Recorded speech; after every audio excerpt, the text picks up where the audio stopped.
Hello guys, જો હવે બધા હે ને સવારે ઉઠીને ચા નાસ્તો કરવા બેસી ગયા છે અત્યારે. હાલ હવે મેં નાઈ લીધું છે ને હું મારા હેર ડ્રાય કરી લઉં ને પછી આપણે હે ને વાડીએ જાશું બપોરે જમીને. કોનું બતાવવાનું છે? દુશ્મન બેનપણીનો ફોન આવ્યો છે.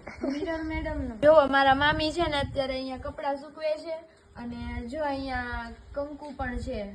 આ વાછડી છે ને એનું નામ કંકુ છે અને અહીંયા મારા મામાના ઘરે ઘણી બધી ગાય છે.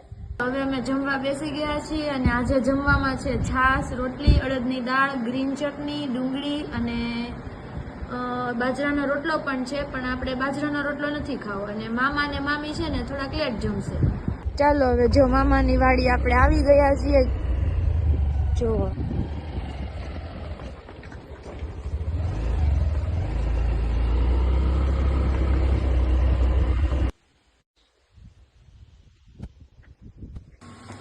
વાડીએથી અમે આવી ગયા છીએ અને હવે મારા ભાભી આજે લીલી તુવેરની કચોરી બનાવે છે. અમે જમીન નવરા થઈ ગયા છીએ ને અત્યારે અહીંયા બહુ ઠંડી પડે છે ને તો જો બધા અત્યારે તાપણું કરે છે. ચાલો આજનો મારો મિની વ્લોગ અહીંયા જ ખતમ થાય છે અને જો તમને મિની વ્લોગ પસંદ આવ્યો હોય તો લાઈક, શેર અને કમેન્ટ જરૂરથી કરજો. Bye bye.